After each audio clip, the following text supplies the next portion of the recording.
Yeah, thanks, Nate. Also, I've set this up as a slide deck, but if anyone has questions or like comments, instead of waiting till the end, just feel free to like raise your hands or interrupt me. I feel like sometimes if you have a question that's relevant to what I'm talking about and you wait till the end, you can either forget it or like it kind of loses its place. So just feel free.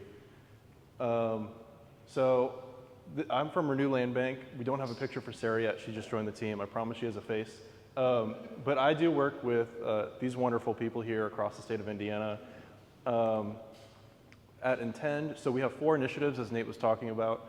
Affordable Home Matters, we do housing construction for home ownership, specifically for low to moderate income buyers. We've recently started doing some market rate to help fund our low to moderate income homes. We have Build Fund, which is a CDFI, Community Development Financial Institution.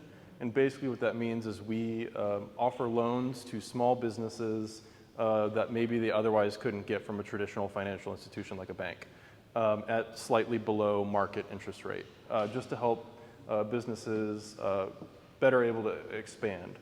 Same with Edge Fund, that's a CDFI as well. We tie that in with our home ownership program, so that is a mortgage lending program. And the way that works is we offer far below market rate interest rates on the last third, typically, of a mortgage. That way the monthly payment for the buyer is much lower and they're able to stay in their home more easily. And then Renew Land Bank is the work I do. We used to run the Indianapolis Land Bank for a number of years, and now at this point, what we do is we offer technical assistance throughout the state and we help start land banks throughout the state. And we really see this work on the land bank side kind of as like the start of all of our other work, because you can't build homes without site control, you can't lend to buyers if the homes aren't built, and the small business side kind of plays into that as well. So this is a map of where we work across the state right now. This is kind of growing and changing, but we've done a lot of work here in Muncie, and we will be in the Old West End soon alongside the Muncie Land Bank and some of our nonprofit partners here, like Eco Rehab is one of them. We're doing work up in St. Joseph County in South Bend. We're building 92 new homes in a neighborhood just outside of downtown. In Wayne County on the east side of Indiana, just southeast of here, we're doing about, I think it's 22 to 24 homes in the Vale neighborhood just south of downtown. And then our housing development project here in Muncie. So just some stats about the Indianapolis Land Bank. During the time Renew was involved, we sold almost 1,300 properties, a third of which were to Indianapolis-based nonprofits, and we leveraged a total community investment of $142 million. And this kind of gets me into why does vacancy exist? This is a kind of loaded question, I guess. But historically, we've seen redlining as a problem. It's technically not something that exists today, but the effects of it still linger with us. As well as changing economies. So this is a picture from here in Muncie. We have, especially in the Midwest and in the kind of Rust Belt region, we've seen a lot of industry kind of leave our local towns and cities, and that has resulted in a reduction of local investment. And then a lot of places are still recovering from the foreclosure crisis. Those effects are still kind of lingering along today. But more importantly is, why does it matter? So there are a lot of things that vacancy, like negative externalities that vacancy creates. One of them is tax revenue for local government. So when there are vacant properties that aren't contributing to the tax base, local government is not able to leverage those taxes to reinvest in infrastructure like roads, sidewalks, fire, police, education. And a lot of times when there's a property that's been vacant systemically for a long time, nobody really knows who owns it. So there could be a lot of different competing ownership interests. And so even getting to solving the root of the problem can be expensive and time consuming. There's economic factors for people that live in areas with high rates of vacancy. You might own a home, but your home equity is not where it could be because it's being pulled down by vacant properties around you. And so you're not able to leverage the home for as much wealth generation as you otherwise would be.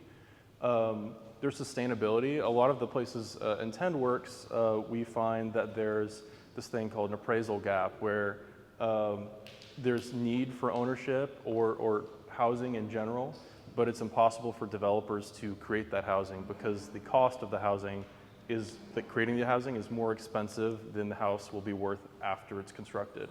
And so vacancy kind of makes that appraisal gap bigger. And then there's historic preservation. So this is actually a house that we just added, or are adding, in the process of adding to a land bank in Wayne County, Indiana, in Richmond. This is a historic home. It's difficult to build houses like that today. And as they become vacant and deteriorate, we kind of lose that piece of history that makes our communities unique. So there's also a lot of financial costs that come with vacancy. So these are some stats from a study done by the Center for Community Progress in South Bend, Indiana. And it found that the city of South Bend was spending up to $900,000 a year just dealing with vacant, deteriorating properties. And that's money that's not going to anything else. That's not even including the fact that the city is losing opportunity cost from revenue it could have been generating from those properties and tax revenue. So they're down $900,000 and they're also up at $0 when they could be up more. And so there's some stats with the grass mowing and illegal dumping cleanups and tire pickups. And when the city is going and placing liens on these vacant, deteriorating properties, no one's paying those liens either. So it's wasting time with code enforcement because they're tacking liens on, but the city's only getting 4% of what it's levying in liens because it's going to have to send all these liens to third-party collection agencies because no one's paying them. Yeah, of course. Why do you think that they're making properties so hard, they raise the price to where you can't afford them? Because that's an issue here. They make them so high, especially in my community, which is industry. Are you talking about like owners that own them and they're trying to... Owners or even these LLCs Mm-hmm. that come in that Yeah, are out of state. that's a big problem. They make them so impossible for you to buy the property even though they claim they want to sell it. Well, so I can give an example. I don't know if you're familiar with the landowner here in Muncie called EXH Capital. Yeah. We just bought property Oh, from them. okay. Yeah. They still got over. Yeah. Well, they bought like, I forget how many. Was it like 140 properties, Nate? 150 here in Muncie. And they paid as low as like $26 for some of these properties. And from their perspective, the guy who runs EXH has like 7 other LLCs that all do the same thing in other parts of the country. And from his perspective, he comes in and he's down, what, like $40,000, $50,000 purchasing all of these with title work and everything. And if he can sell 10 of those 150 for $5,000 each, he's already broken even. And he doesn't care about what happens to the other 140. Like anything he sells after that's profit, right? And so they're not investing in the community. They're just trying to take a $10,000, $20,000 profit and then just leave. And luckily for EXH, it seems like there's been some local resistance here. And I think he wants out of Muncie, which is a good thing for people in Muncie. But I'm going to tell you one thing about him that is very he owns a property in White. He owns the front part of the property, which is like the front room of it. okay. The back part of the property, another guy owns it. Yeah. And he had the nerve to try to sell that property 10 times what it was worth Yeah. to the other guy. Right.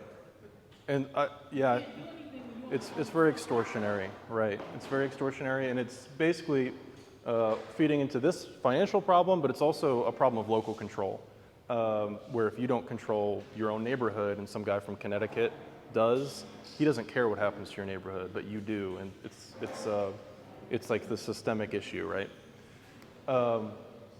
There's also this theory called the broken window theory, which I'll tack on to that. And so just to like give some background, the sociologists that came up with this were thinking about criminology and crime, and I'm not sure how accurate it is when it comes to criminology. But when it comes to vacancy, I think it's a really good example.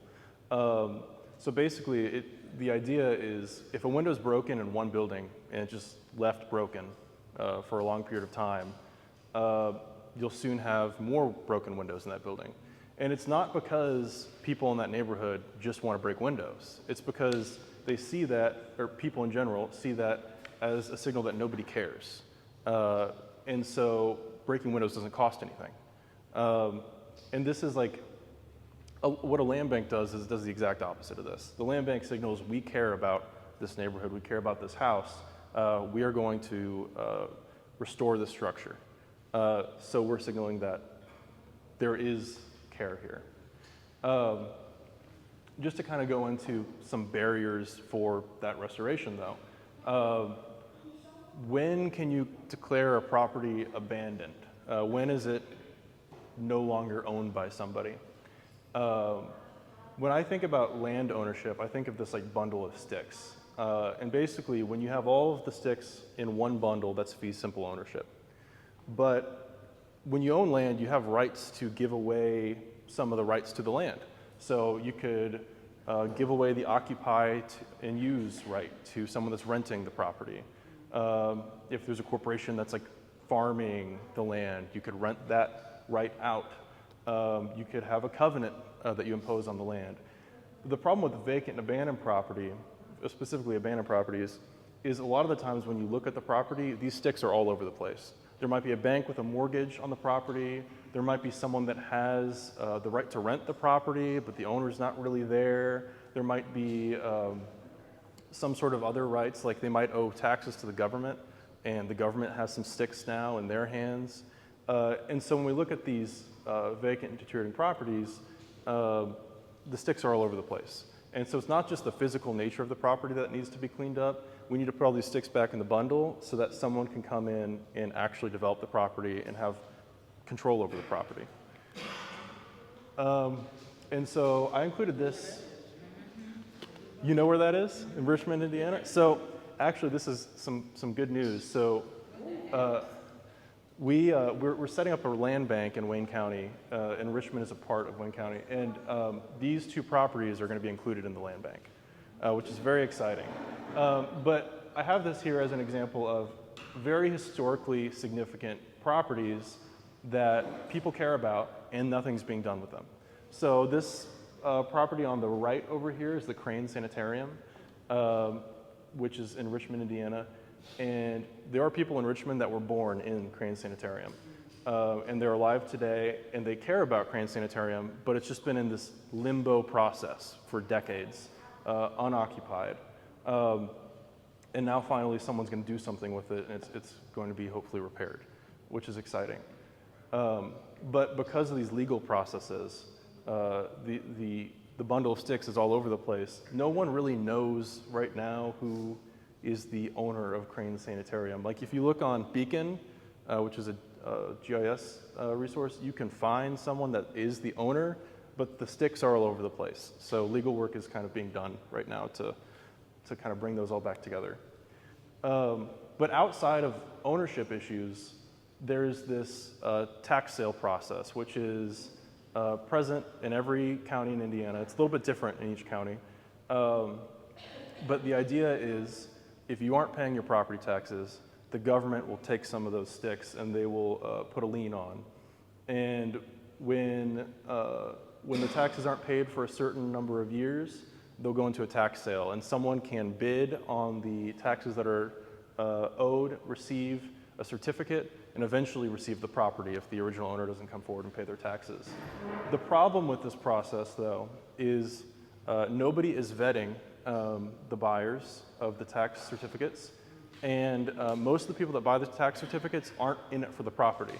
There is interest that is attached, and what they're hoping most of the time is they'll go buy 50 certificates in a tax sale, and they're hoping that the original owners will come forward and pay off the taxes owed so that the buyer of their certificates gets the interest, because that interest is, in the state of Indiana, it's pretty high. So it's more than you could expect to make if you were betting on the stock market every year, unless you're taking like really risky bets and getting lucky. So there is a financial incentive for these properties to keep going through this cycle But on the ground, the properties are deteriorating, no one really owns them, and it's affecting local communities. So the idea with land banking is to get in the middle of this cycle and stop it from reoccurring over and over again. So the land bank process. This is a property in Indianapolis that went through the land bank, and you can see the before and after there. The land bank will come in and stabilize the property. That includes legal work, but also physical work. If the property has a roof that's leaking water, the land bank might put a tarp over it to make sure the water isn't getting in and ruining the inside of the property while they sit on it.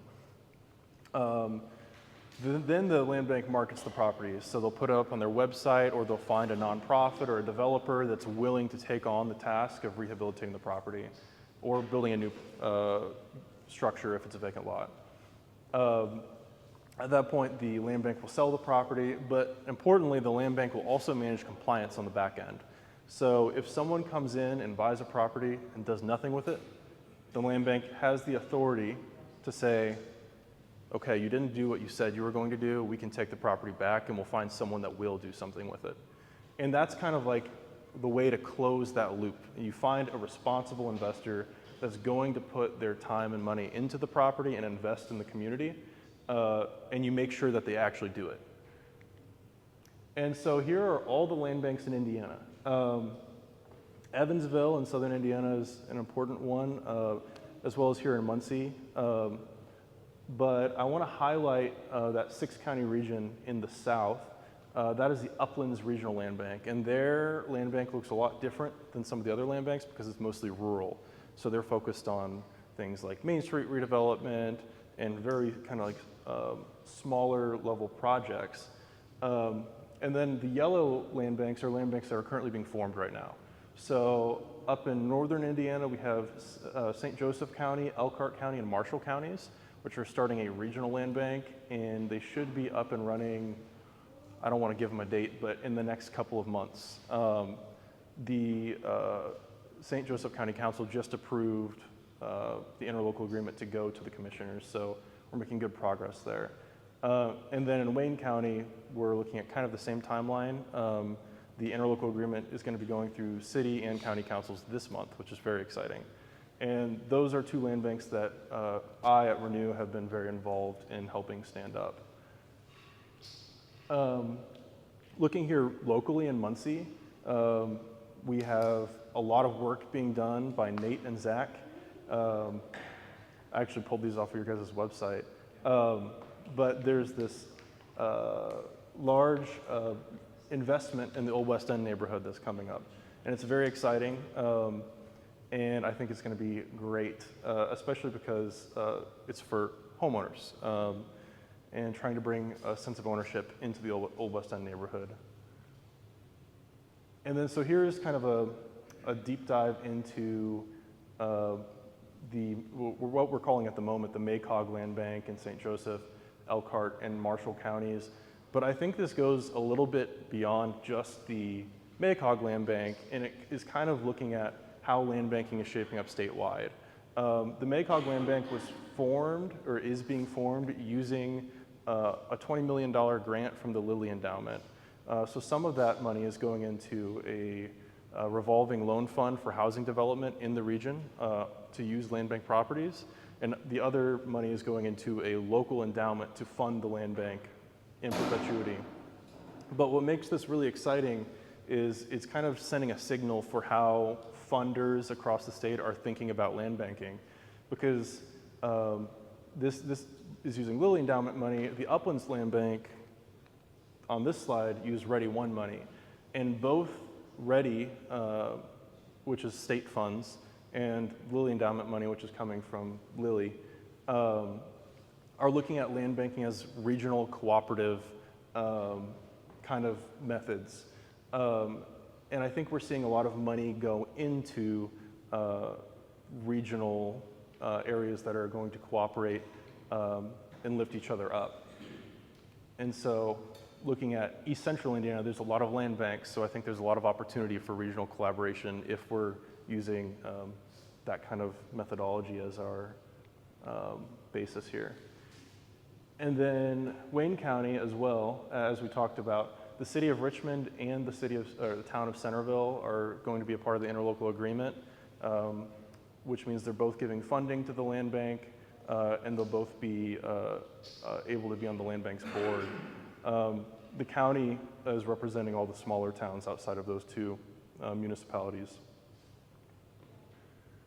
And so these are some properties that will be going into the Richmond Land Bank. I had the opportunity to go around the neighborhoods in Richmond and enter some of these very scary structures. And it's very exciting. So the Richmond Land Bank is going to be focused on a lot on historic preservation. I know you're familiar with Richmond, but Richmond is this very unique place where a lot of these houses are like 4,000 square feet, these like massive homes. Used to be the wealthiest county in Indiana back in its heyday. And so they've had a lot of trouble with, and this reminds me a lot of the old West End, with these homes being split into 4 or 5 unit apartments and not maintained. And so the land bank's mission is going to be to acquire these homes in neighborhoods around downtown and restore them, basically. So existing land bank legislation leaves a lot to be desired here in Indiana. Indiana land bank legislation is under Title 36.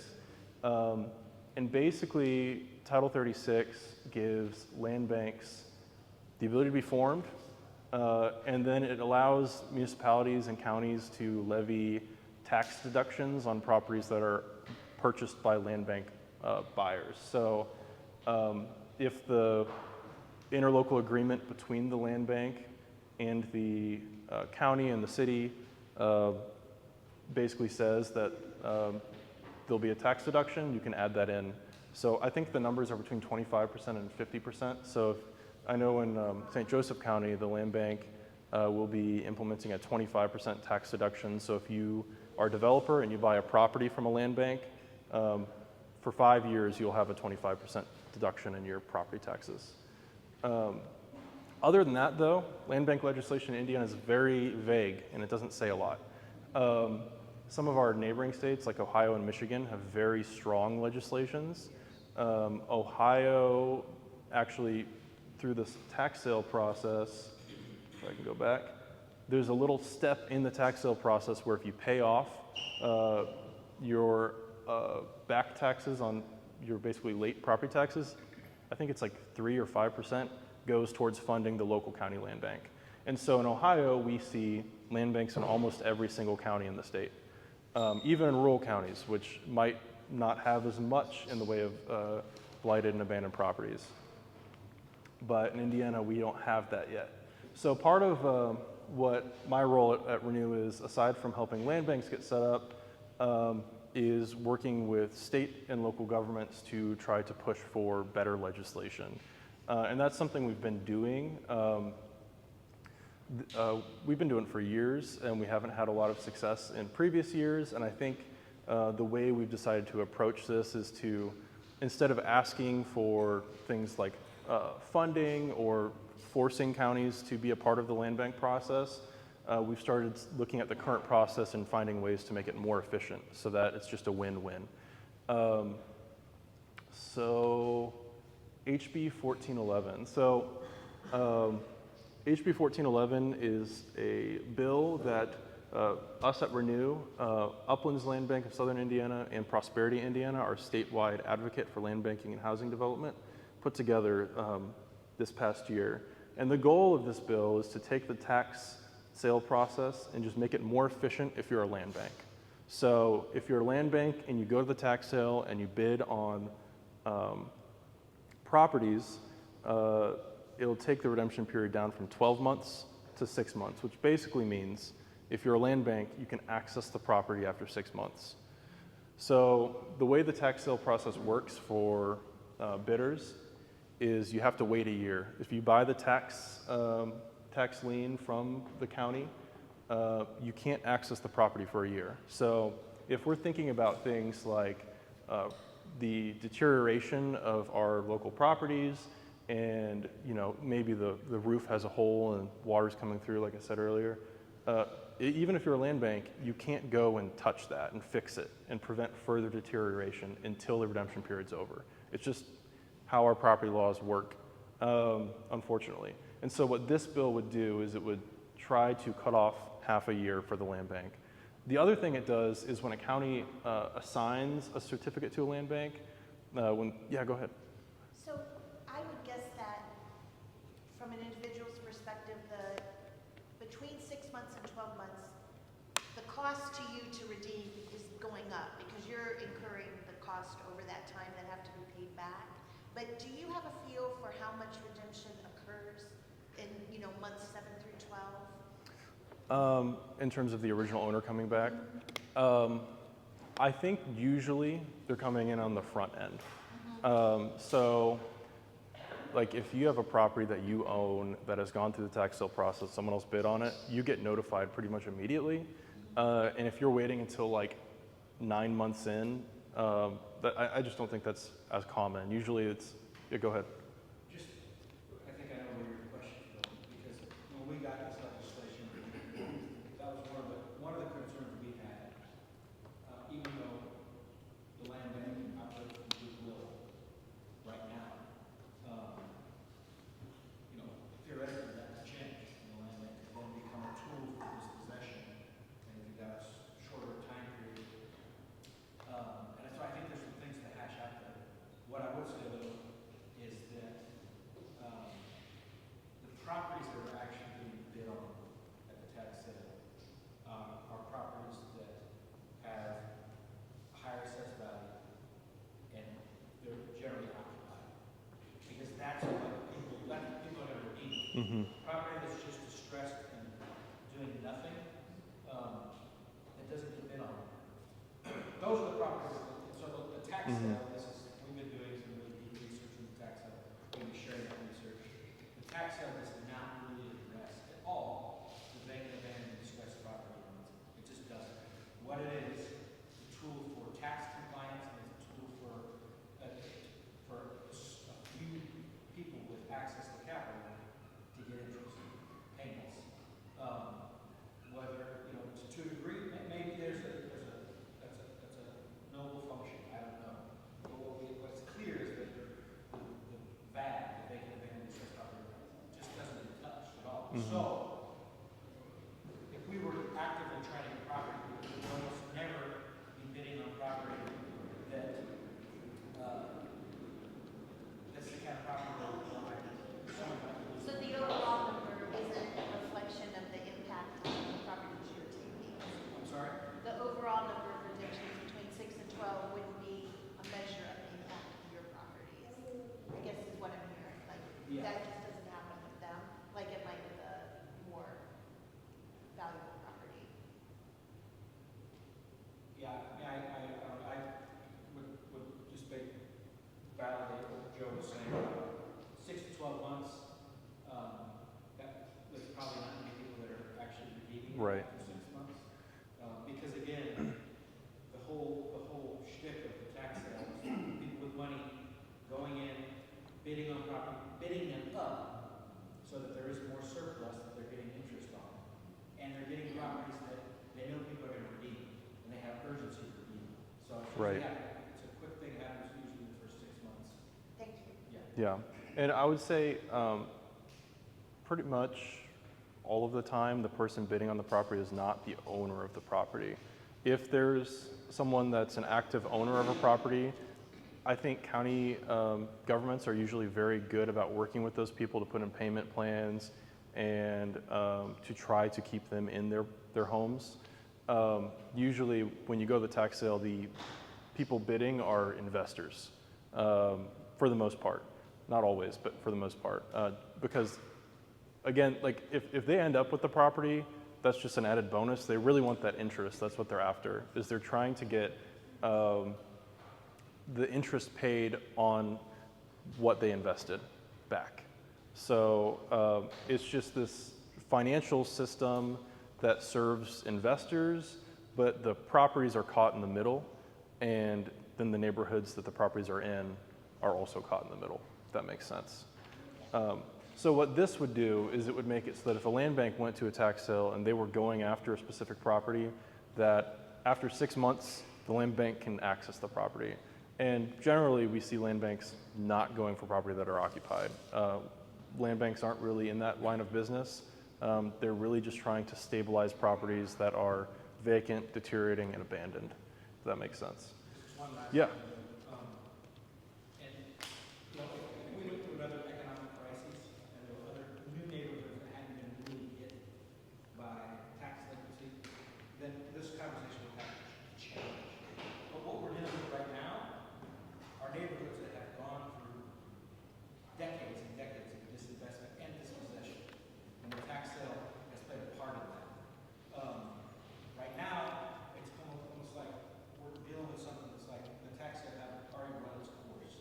And now it really is just more of a tool for compliance, and then also it's something that people make money off of. Which I'm not saying is necessarily a bad thing, but it's not a space where mom and pop people are going in and saying, oh, I want to invest and get a rehab. Very, very, very few times is there actually even an ownership transfer. Even though, you know, there's 600 properties go to tax sale a year, 250 get put on, you know, the number that actually transfer ownership are minimal. Yep. And I think that was probably very different in the 80s, 90s, and 2000s. So Nate, let me ask you a question, is this true? I was told this last tax sale they had made the base bid so high that just regular people like us couldn't even really go in and make the purchase, or even put the payment in. Is that true? Well, the base bids are always just what's owed on the property. Well, that's what I thought, but people were telling me the bases were starting at 7,000. That's the taxes, those are the different liens on the property. What basically keeps smaller people out of the sale is that it gets bid up. And it actually serves the investors if the property, if they end up paying, instead of 20, if they pay 60, because that's more interest for them. Mhm. Has there been talk about lowering the interest rate to de-incentivize these investors from going through doing this? So that's something I think we talked about in the past and wasn't very popular with legislators, but I think we should bring that back in the future.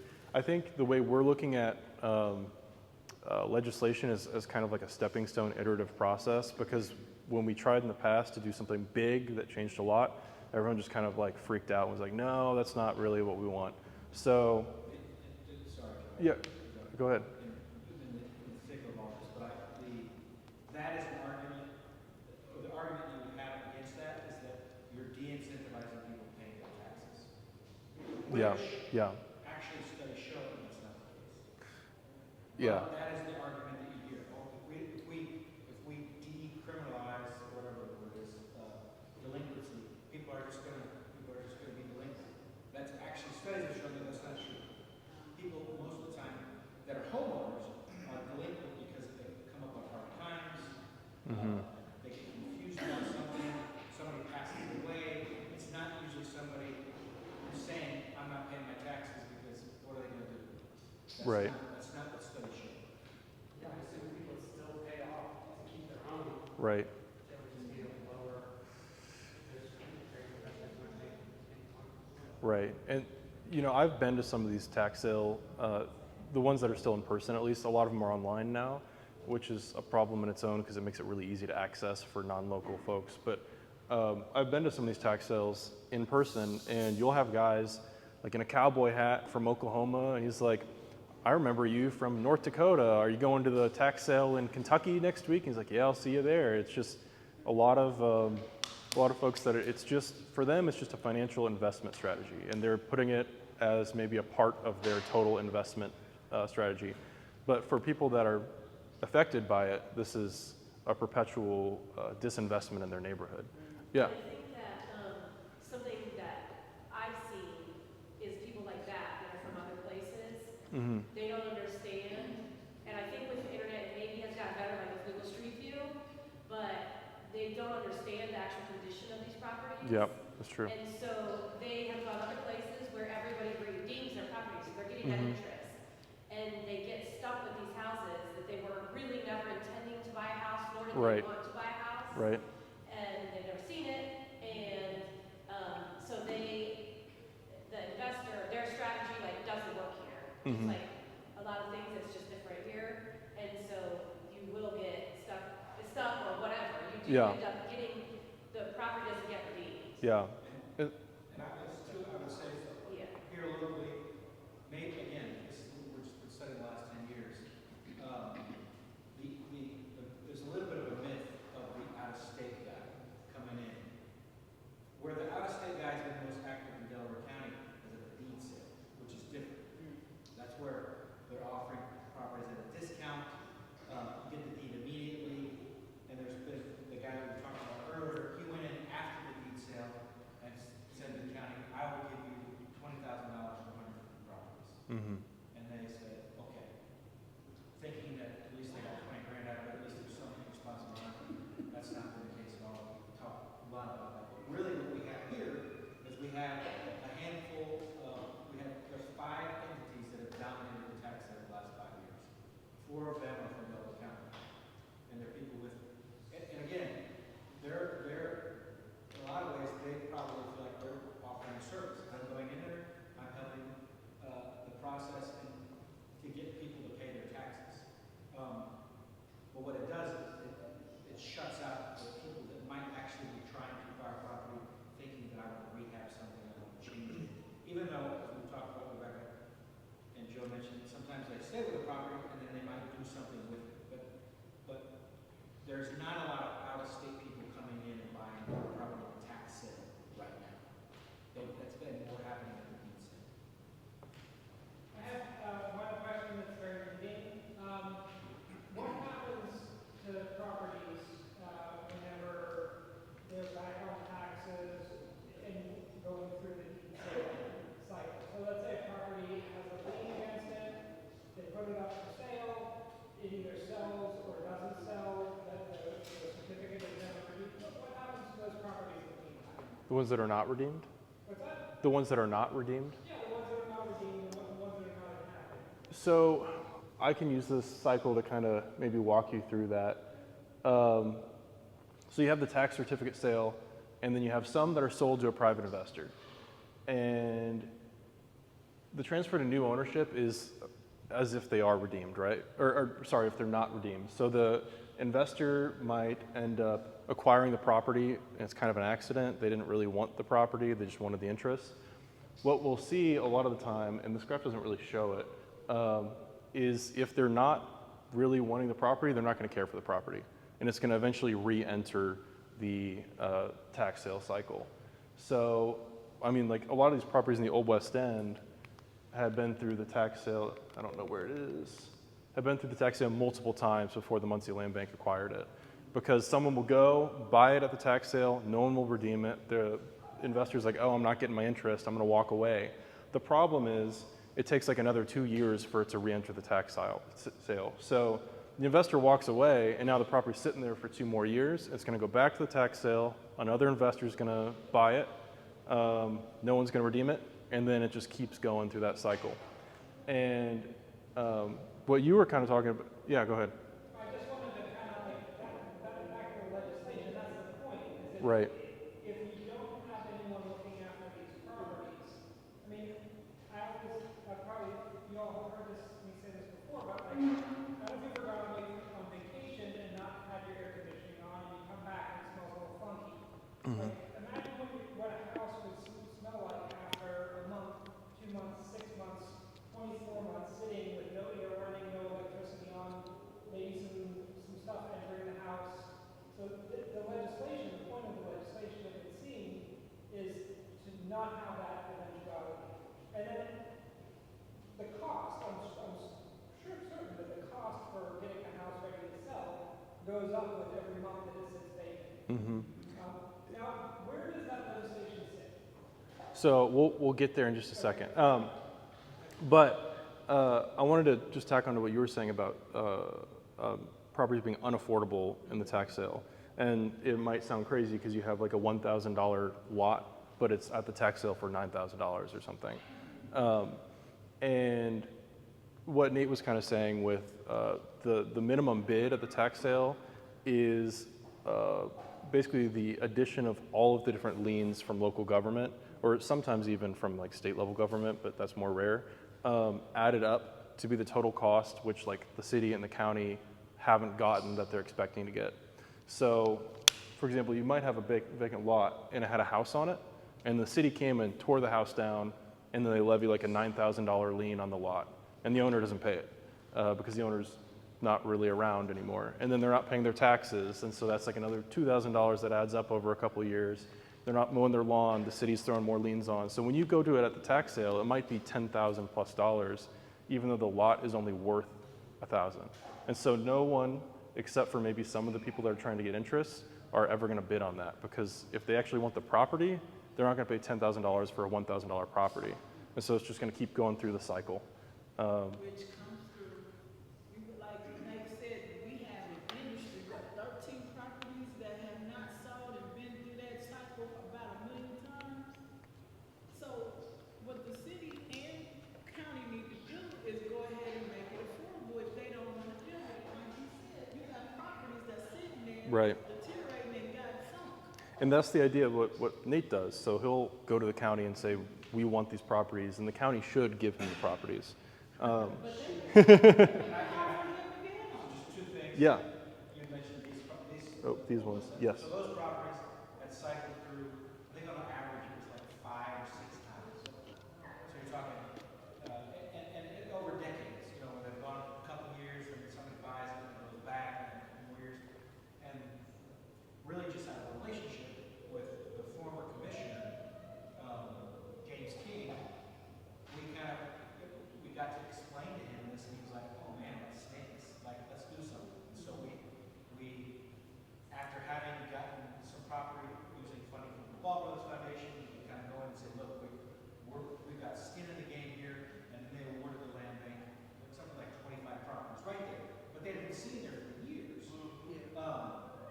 And so I think it was the right time. It could have happened a long time ago. Things could have been salvaged a long time ago, but it was the right time for this project. But what I was going to say is that, like, another thing about the legislation, sorry, Joe, No, you're good. This is what it's all about. is that, and this goes back to your question, we really should be going to the tax and buying groundwater. That's not what the land bank should be doing. We should be getting the property that goes to the tax and Mhm. Right. That's how a land bank should work. We haven't been able to get there with units of government. We're still working on that. But because I think probably a lot of communities deal with this, where land is not fully trusted and empowered, and so you need property to be able to function. So we find ourselves going to tax sale, which again doesn't make sense, really. But at least kind of working within kind of like the parameters of not a lot of cooperation.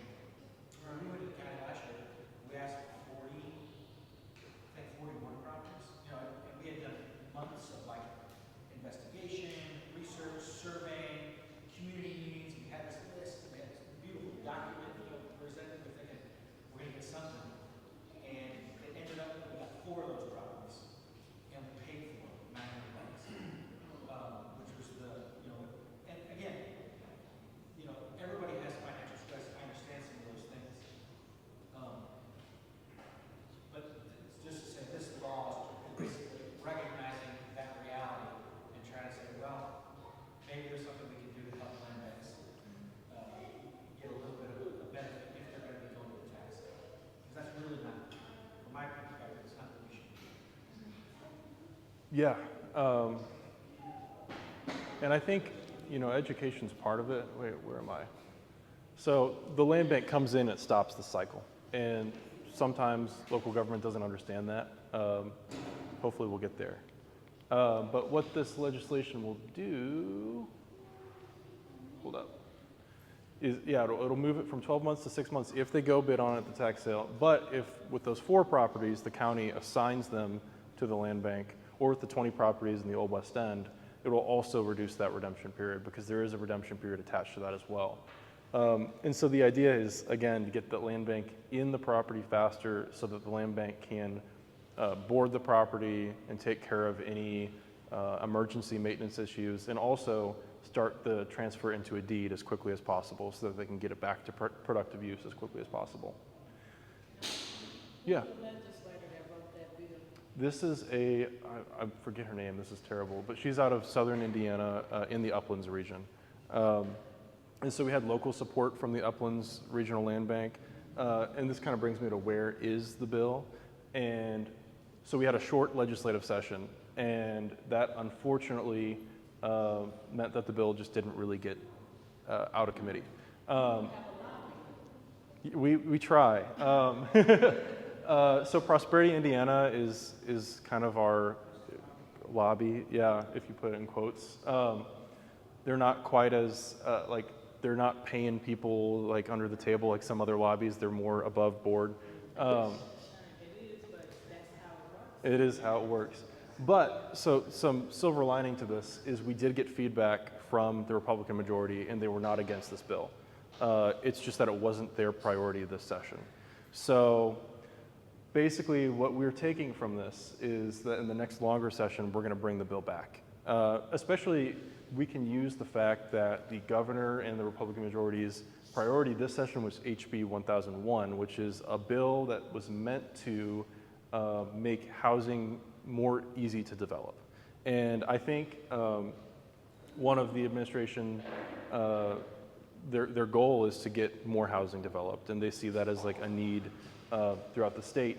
And so capitalizing on that and kind of positioning the land bank legislation as in addition to what they're already doing is going to help serve us the next session. Yeah.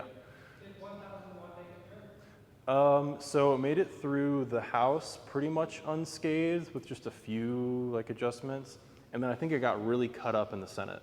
So basically there was a coalition of mayors. A lot of them were from Hamilton County, and they really didn't like what HB 1001 would have forced them to do. So for any of you that are unaware, basically HB 1001 made it so that local governments can't really zone away housing development as easily. So you have commercial districts that HB 1001 would have made it legal to build small apartments in any area that's zoned commercial. It would have made it made setbacks a little bit more generous. It would have made it so ADUs are legal across the entire state, accessory dwelling units. So like if you have a house or like apartment above your garage, it would have made it legal to build single family and duplexes in pretty much any area that's zoned residential. And it would have just pushed back against a lot of the regulations that have slowly kind of been built up over time to make it harder to build infill development. Yeah. That HB 101 would have been perfect, and you said that 1411 wasn't their priority, but yet they made a priority to go after those who are homeless. They did, yeah, and that's Housing is what's needed throughout Indiana is right now. and I think that was Senate Bill, was it 25? Yeah, 25. And so that's something that also ended up being passed by the or signed by the governor, I think, a couple days ago. Yeah, and so I'll tell you something about that bill. It comes up, it has come up every single year, the anti-homeless bill, every single year, and it's a lobbying group out of Texas. So what they will do is they go to a bunch of different states and they try to push this legislation. And I don't really know their,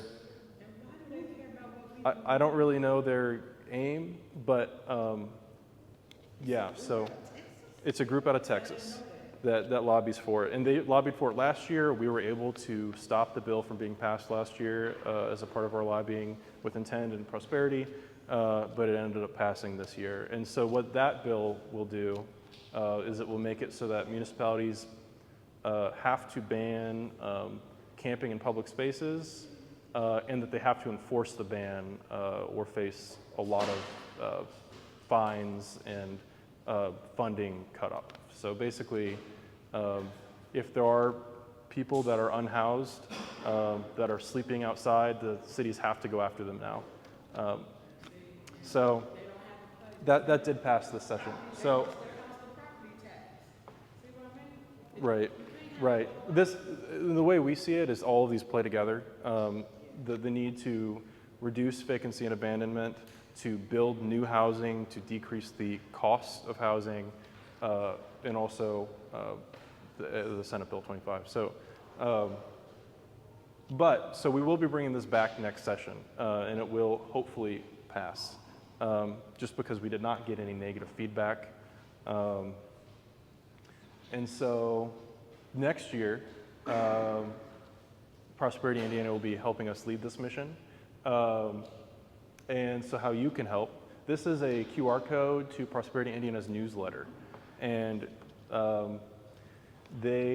when we were pushing this session had calls for support for people that supported this legislation to come out, and we have an annual State House Day to push for legislation that helps housing and, again, to fight against the Senate Bill 25. And so if you want to be in the loop next year when the land bank legislation comes back, and also when other legislation that's related to housing comes up, this QR code is your way to do that. So they have a very great newsletter and highly recommend it. Any other questions or anything? Jason? Like the tax sale registration process, I think hinders people's ability to bid. Mm-hmm. And I found that out this year because apparently you have to do it so many hours ahead of You do. Has there been other complaints about that or challenges with that? I can see how that's challenging Yeah. to stay in the know. I think that's a good point. That hasn't been a part of our legislation pushes, but basically, if you don't know about the need to register, you can't just show up at the. You can't, and You have to pre-register online you do. 48 hours. Yeah, and a lot of these, as I was saying earlier, a lot of these counties are moving to these online platforms for bids, which make both the deed sales and the tax sales way more accessible to people they necessarily shouldn't be. Well, people that are local have to pre-register and they might not know about that. So, I know that, I know this was approved, but I heard them talking about also charging people to register. Did you hear that? I've heard a few things, but I know like this year I had every intention to bid on the property next to me or whatever. And I could. Yeah. I did do it 48 hours in advance. The commissioners have discussed a fee, and I, like, I don't know, they were looking at what other counties were doing, $50, and then they wanted to do more, and I don't know where that ended up. Yeah. I saw it in a few So meetings. that would make it even harder to. Yeah, I feel like it's like, it would keep people, it would make people be invested in order to bid, to not doing something willy-nilly, but Yeah. like in your instance, you're the next door neighbor, so Yeah. why should you have to go through all that? Yeah. Yeah. That's definitely. yeah, that is another barrier. And I mean, our time today has discussed a lot of barriers that are imposed by the existing systems. You know, it'd just be great if Nate could get that property and then transfer it over. And so legally, this is where the state of land banking is. We're hopefully going to make some incremental improvements. In the past, basically when we brought legislation that was too encompassing, we did receive negative feedback. So I think we felt really great when we didn't receive negative feedback this time. And so baby steps forward. And I think it's also important to know that as the number of land banks grow in Indiana, the power of land banking legislation will grow along with them. So the 3-county region in northern Indiana is being funded by the Lilly Endowment, which has an interest in seeing them succeed. And so is, well, Lilly Endowment isn't funding the Wayne County Land Bank, but the Wayne County Land Bank will be an important voice in those legislation discussions going forward. So I think the more land banks come out of Indiana, the more our legislation will slowly get better. And so that's my optimistic glass half full perspective on land banking. Yeah.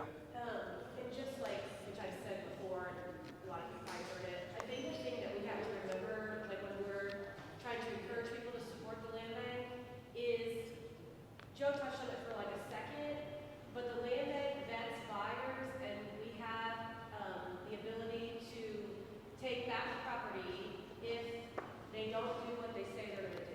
And that could be for various reasons. Stuff happens and you can't finish a project, whatever. Or it just, vetting the buyers is so important. It honestly, it protects the buyer because a lot of times people buy stuff and they don't know what they're buying.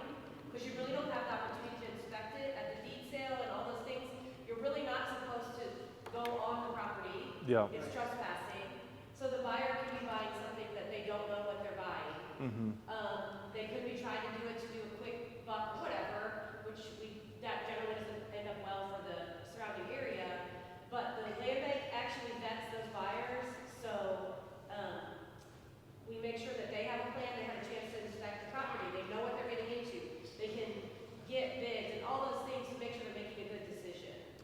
And then we just have less people buying things and not doing stuff. So Yeah. it's very important. To me, that's like the hugest thing that people that are in charge don't understand. When you're selling a property, particularly at the deed sale, the tax sale is what it is, but the deed sale, you just have people coming in trying to buy something like Nate was saying, that they think they're gonna, well, how can I go wrong with $1,000 property? I'm just gonna put like 30 grand in it, it'll be fine. No. Like whatever Jason was probably trying to buy, it wasn't gonna be like that. He knows that because he lives next door. But somebody from out of state, they're not gonna know that. One thing I'll add, so of the 1,271 properties we sold through the Renew Land Bank, we've only taken back like 15. And part of that's because of the vetting on the front end to make sure that people have the finances, that they have the project plans to do what they say they're gonna do. And part of it's because there's the threat of losing the property on the back end. And land banks can also be more flexible in making sure that people are gonna, like giving some leeway. Like if someone we actually had someone that was like a year behind in their project recently, but they were showing steps to getting the project done. And we were like, okay, we're gonna keep working with you to make sure that you can do this project, because we don't care who owns the property. We don't want it back. We just want something to happen to it. And so we can work with the buyer to make sure that we don't have to take it back. So when you are doing the vetting, do you ask the specific question, what are you looking to do with this? Well, we have like a form that you have to fill out, like submit it, and so it asks the same questions. What are your plans? If you submit the plans, you have to show your financial ability to complete the bid. And we've had people that have submitted plans that are incomplete, and we're like, okay, this is fine, but get us more information. And sometimes they do, sometimes they don't. And so it just slows it down a little bit to where it's not an instant decision. And also, like Nate or Zach will let people in to look at properties, and they're like, I don't actually want to buy this. Yeah. Which is good because they didn't buy it, and it was more than what they wanted to take on. So yeah, there is like a system that we go through, and then we have an acquisition and disposition committee, and John's on it. I forget if it's Brad, you, John, Melanie, White. So we look at everything very closely. What does that time frame for that process of vetting look like? It's like a month. It takes about a month. We meet every month, so we can make a pretty quick decision if 2 weeks. the information's all submitted. We And have- Zach works with people to We get look the at their information. issues, I mean, are they someone that pays their taxes? Do they have other, outstanding fine liens on other properties? Make sure they're, a responsible property owner. Especially because these are I hesitate to use the word worst, but they're the worst of the worst especially because these properties are the ones that need the most help, and they're the hardest to invest in, and you have to have a track to, go ahead, John. I just have a question.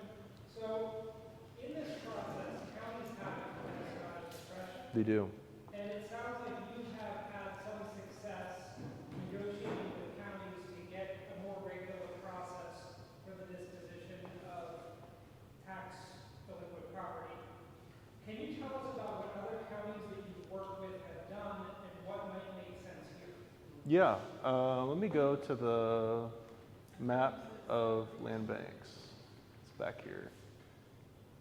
So the two counties, or I guess the 4 counties we've worked in the most recently are Wayne County and St. Joseph, Elkhart, and Marshall counties.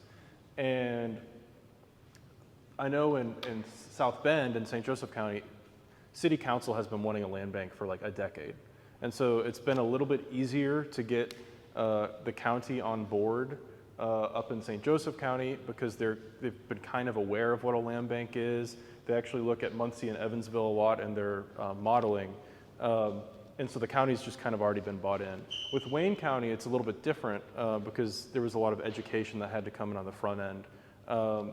They have fewer unsold tax sale properties than Muncie, but I think that the process that had been going on hadn't been seen as like an issue internally in the county because they were receiving revenue from selling them on the tax sale, and then whatever was unsold just kind of went back through.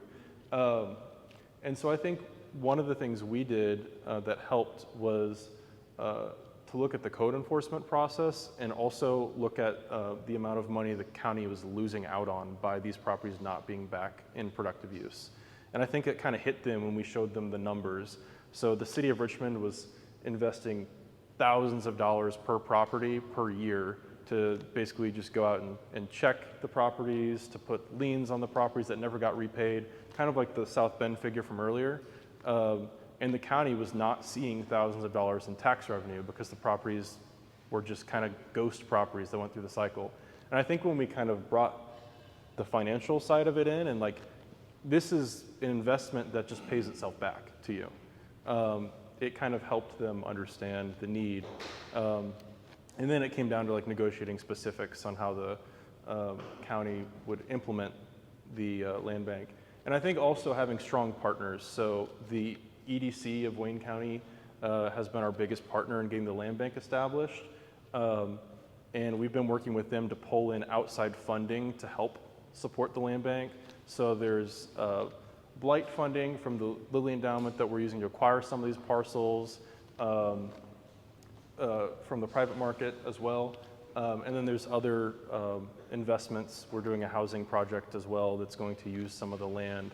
So I think the county saw it as a net benefit because we're able to pull in external funds as well as to help them realize locally what that would look like financially. So let me ask you real quick, is this hurt Muncie or is it benefit Muncie? The land bank? Yeah, well, no, I already know the land bank is excellent. I'm saying with their gains or losses in their fund, in their revenue, has it hurt them or is it benefit? You ain't gotta give me a number. Well, you probably know more on Muncie specific figures than I do, but it's definitely like one of the city's largest, or the largest pool of revenue is coming from tax revenue, right? And when your property values are low because there's a high amount of vacancy and abandonment, that's less revenue the city's seeing to do things like fill potholes or do other basic functions of a city. And so, They want to. I think if it's low, meaning the revenue's not built in, they got other plans. well, Right, Nick? I can't comment on that. It's just a yes or no question. I think something that I've looked at before, and if you're like interested in seeing things, is to pay attention to unsafe building. If you want to see the use of resources, and there's nothing wrong with unsafe building, hearing people, they're doing a great job. But if you actually look at the properties that are on there and look at the people that were, the properties that end up getting demolished by the city, and see how many of those have gone through the tax sale or whatever, and again, like the liens and the mowing and the boarding and all those resources, They add up. if we quantify that, you really see that it's not, the tax sale's not saving anybody any money. Yeah, it's And that's this. just, that is Yeah. really important to understand, and this is like it's a slow leak of money. Like, you don't see, the $75 mow, it doesn't feel like a big deal, but when they're doing that on however many properties, and then they have to knock them down or whatever, it adds up. Right. And so that is a big deal.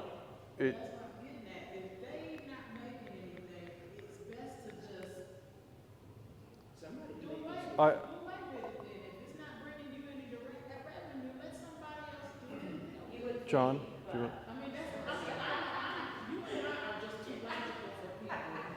So, So one of the questions that I have, and this is relevant locally, is there are a variety of other competing entities in town that whenever the land bank here has tried to serve itself as the place where land property goes, all of a sudden we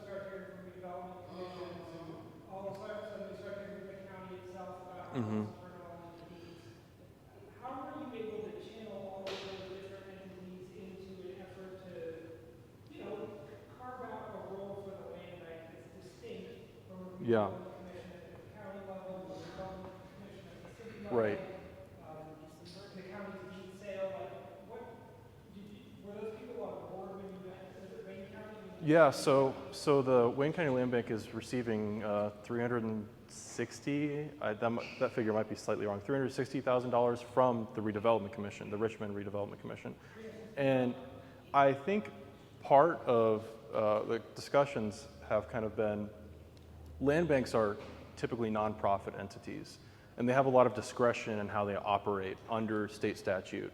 And when you look at the functions of a redevelopment commission or county government, they have a lot of restrictions on how they can operate, and they aren't as free to do projects like this with an outside investor that might want to invest in the community. There's a lot, it's going to be slower, there's going to be more public meetings, a longer process, and it will just drag the process out. And like a land bank is just positioned to be a tool that local government can use to do those things faster and more efficiently. And I think another thing to think about is like projects like this, like the Old West End, that's a way to leverage outside funds into your community, and the land bank is the one that's doing that. And so when we talk to local government, it's not just about how much will you see in property tax revenue, it's do you have an organization which is going to utilize site control as leverage to bring millions of dollars of investment back into your community? And so like this, we're talking 34, 35 houses, that's millions of dollars that's going into the Old West End. And that wouldn't be happening without Nate and the land bank. And I think that's something that comes up in our conversations a lot, is it's how are you using the land bank as a tool to be leveraged, basically. Yeah. Sorry, obviously I love the land bank so much. Yeah, yeah.